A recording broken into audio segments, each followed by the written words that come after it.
Hi, my name is Stephen Grady Jr., and in this lesson, I'll be sharing with you some vital foundational concepts within the bebop idiom, or the style of bebop.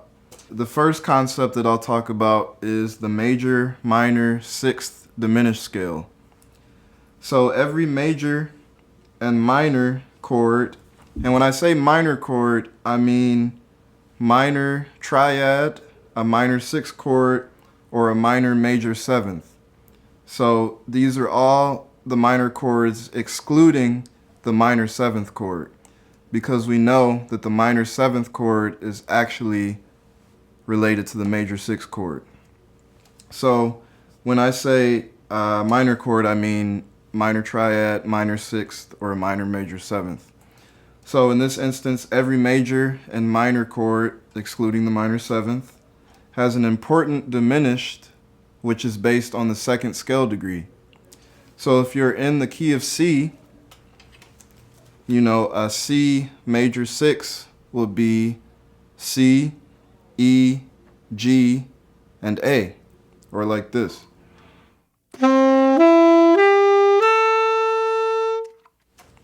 So the important diminished based in the key of C will be on the second scale degree of C, which is D. So you would play a D diminished. And those notes were C, F, A flat, and C flat, or B natural. So what you're going to do to build your major sixth diminished scale is you're going to combine both of those ideas. So you're going to play first, you're going to think of the major six idea, then you're going to think of the diminished idea based on the second scale degree to build your scale. So the major sixth diminished scale would be like this.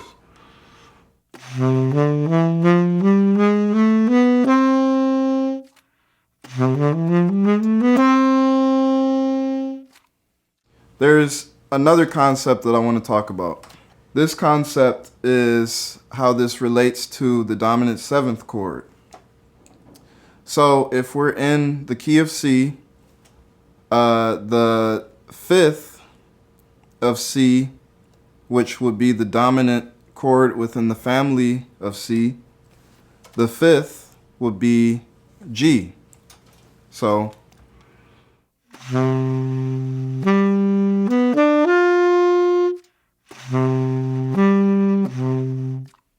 you have that interval of a fifth. So every dominant seventh chord has an important diminished that's based on the flat second scale degree. So if we're dealing with the dominant chord that's in the family of C, which would be G7 or G dominant, the important diminished that is related to G7 or G dominant would be an A flat diminished, which is the flat second scale degree of the G7. So you could play like this.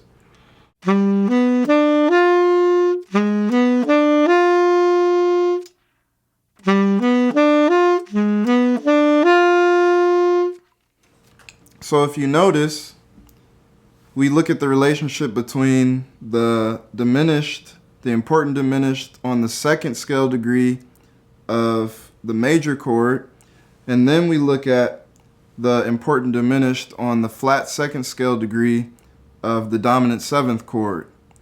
And both of those diminished are actually the same scale. So you can see the relationship between major chords and dominant seventh chords, and how this major sixth diminished scale is applied functionally in a 2-5-1 or 5-1 progression. So I'll just show you how they're related.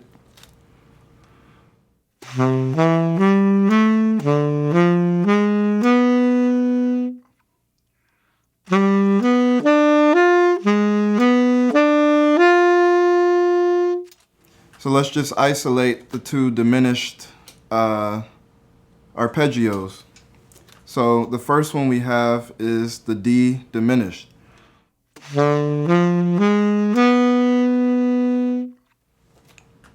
And then the next one we have is the A flat diminished.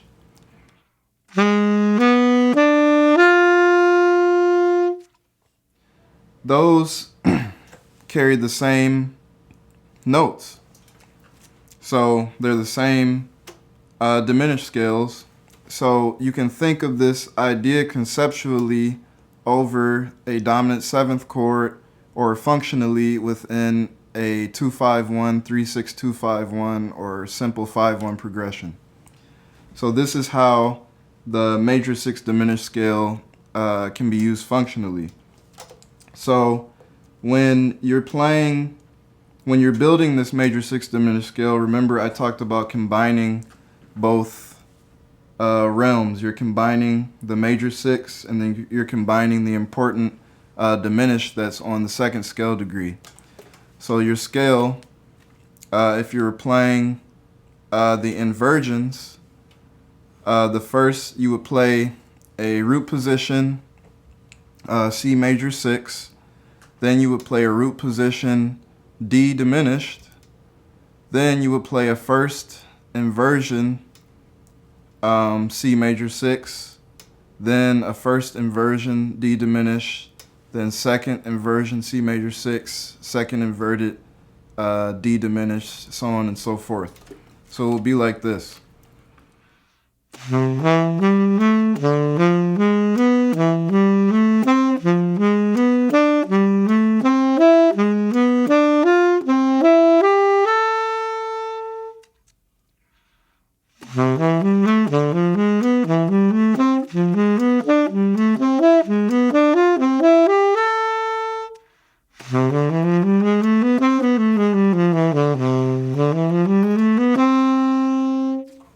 So that's how you build your major 6 diminished scale. Now the rules are pretty much the same for the minor 6 diminished scale. All you're changing is the third. So in a minor, so a C minor 6 is, and those notes are C, E flat, G, and A. So the same is true when you have a minor chord with the exclusion of the minor 7. There's an important diminished on the second scale degree. So the diminished figure you're playing is in the same key. So you're playing a D diminished as well. So you would build your scale would sound like this.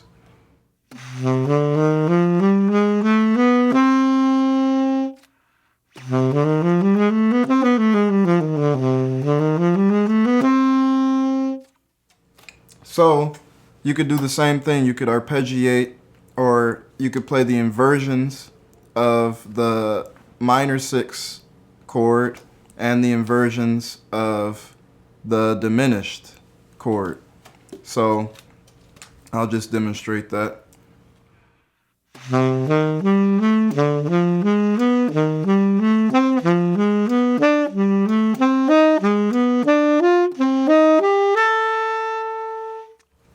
So as you can see, that gives you 2 totally different sounds, but they're both related.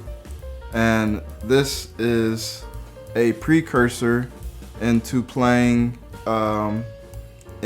within the bebop idiom and being able to voice lead efficiently throughout the changes. Happy practicing.